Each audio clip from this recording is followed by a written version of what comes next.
Closed doors, I'm a fool for your love.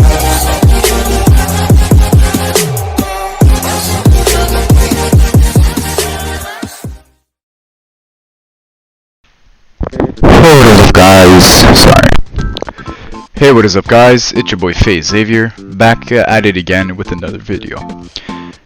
In this video, we will be reviewing Suspense and Foreshadowing.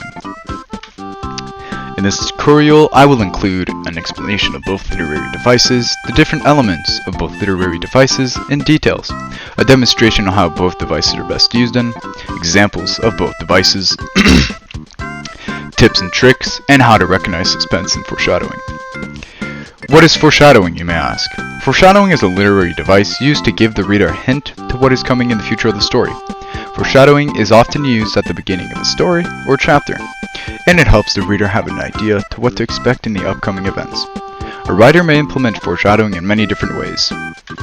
The different types of foreshadowing: Chekhov's gun, prophecy, flashback, symbolic, and red herring. The prophecy. The definition of prophecy is a prediction, and a good example of that in Shakespeare's Macbeth. The three witches give Macbeth a prophecy that Macbeth will eventually become king, but afterwards his best friend takes the place instead. There are many examples of symbolism in our everyday lives. A red rose or the color red stands for love or romance.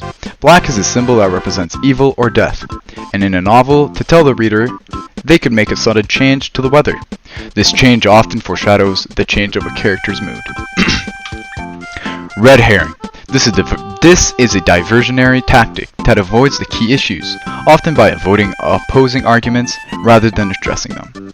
Example: I know your car isn't working right, but if you had gone to the store one day earlier, you wouldn't be having problems. Another example: the level of mercury in seafood may be unsafe, but what will fishers do to support their families? In this example, the author switches the discussion away from the safety of the food and talks instead about an economic issue: the livelihood of those catching fish. While one issue may affect the other, it does not mean we should ignore possible safety issues because of possible economic consequences to a few individuals. Tips and tricks for foreshadowing. Foreshadowing builds tension. The reader should know something is off. Understand the basic stories. Scatter clues casually but purposefully. Place clues in the first few sentences of a chapter. Give the reader direct information. On to suspense. Suspense. Suspense is a state of feeling exciting or anxious, uncertainty of what may happen. Other words for suspense: on edge, eagerly, uneasy, uptight, or jittery. An example of suspense is wondering when the killer will strike while watching a movie. In movies, they often use cliffhangers to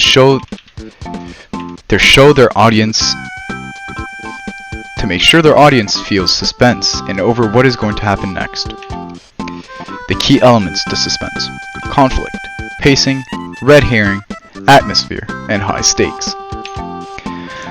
An example of suspense: Dangerous Addictions by Naomi Bulina. A terrorist attack poisons the water and leaves hundreds of thousands of Americans dead. Countless more are left with diminished brain function as the government seizes control, order is restored in the country, but freedom is taken away. A nation is quarantined, all citizens regulated to stay within the borders. In this summary, the reader is left wondering what will happen next, and how the protagonist will react and or, quote-unquote, save the day. Tips and tricks for suspense. Give the reader a lofty viewpoint. Use time constraints. Keep the stakes high. Apply pressure. Create dilemmas. Complicate matters. Be unpredictable. And create a really good antagonist. How does Shakespeare create suspense? One way in which Shakespeare creates suspense is through plot development.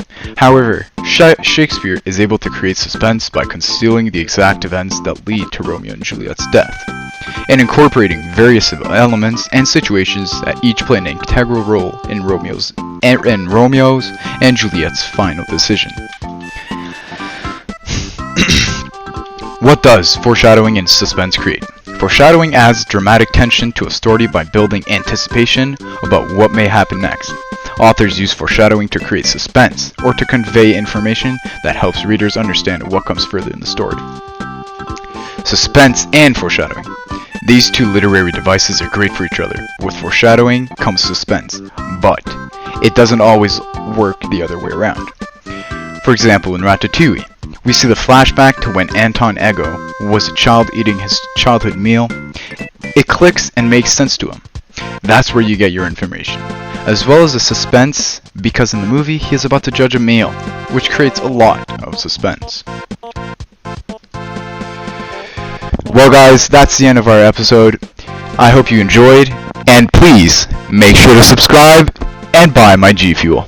Later!